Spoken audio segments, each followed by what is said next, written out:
ನಗರಗಳಲ್ಲಿ ಮಾತ್ರ ಕೇಳಿಬರುತ್ತಿದ್ದ video call trap ಜಾಲ ಇದೀಗ ಹಳ್ಳಿಗೂ ವಿಸ್ತರಿಸಿದೆ.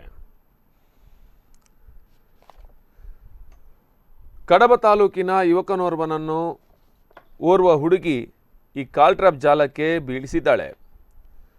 ಕಡಬ ತಾಲೂಕಿನ ಯುವಕನೋರ್ವನದ್ದು ಎನ್ನಲಾದ ಒಂದು ವಿಡಿಯೋ ಸಾಮಾಜಿಕ ಜಾಲತಾಣಗಳ ಮೂಲಕ ಶೇರ್ ಆಗಿ ಮಾನಹರಾಜಾಗ್ತಿದೆ. ಯುವತಿಯ ಮಾತಿಗೆ ಮರಳಾಗಿ ವಿಡಿಯೋ ಕಾಲ್ನಲ್ಲಿ ಬಟ್ಟೆ ಬಿಚ್ಚಿದ ಯುವಕ ಆಟೋ ಚಾಲಕನಾಗಿದ್ದಾನೆ ಎನ್ನಲಾಗಿದೆ. ಈ ವಿಡಿಯೋ ಇದೀಗ ಸಾಮಾಜಿಕ ಜಾಲತಾಣಗಳಲ್ಲಿ ಹರಿದಾಡ್ತಾ ಇದೆ. ಯುವಕನಿಗೆ ರಾತ್ರಿ ವೇಳೆಯಲ್ಲಿ ಯುವತಿಯೋರ್ವಳು ನಗ್ನವಾಗಿ ವಿಡಿಯೋ ಕಾಲ್ ಮಾಡಿದ್ದು, ಕೊನೆಯ ಕ್ಷಣದಲ್ಲಿ ಆ ಕಡೆಯಿಂದ ಯುವಕನು ಬಟ್ಟೆ ಬಿಚ್ಚಿದ್ದಾನೆ.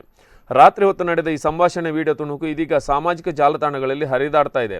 ಈ ಬಗ್ಗೆ ಮಾತನಾಡಿದ ಕಡಬ ಪೊಲೀಸ್ ಠಾಣಾಧಿಕಾರಿ ರುಕ್ಮನಾಯ್ಕ ಅವರು, ಯಾವುದೇ ಕಾರಣಕ್ಕೂ ಪರಿಚಯವಿಲ್ಲದ ಫೋನ್ ನಂಬರ್ಗಳಿಂದ ಬರುವ ಕರೆಗಳಲ್ಲಿ ನಿಮ್ಮ ಪರಿಚಯವಿಲ್ಲದ ವ್ಯಕ್ತಿಗಳು ಆಗಿದ್ದಲ್ಲಿ ದಯಮಾಡಿ ಅಂತಹ ಕರೆಗಳನ್ನು ಸ್ವೀಕರಿಸಬೇಡಿ ಮತ್ತು ಅಂಥವರೊಂದಿಗೆ ನಿಮ್ಮ ಬ್ಯಾಂಕ್ ಡೀಟೇಲ್ಸ್ ಸೇರಿದಂತೆ ಖಾಸಗಿ ವಿಚಾರಗಳನ್ನು ಮತ್ತು ಗೌಪ್ಯ ಮಾಹಿತಿಗಳನ್ನು ಹಂಚಿಕೊಳ್ಳಬೇಡಿ ಎಂದಿದ್ದಾರೆ.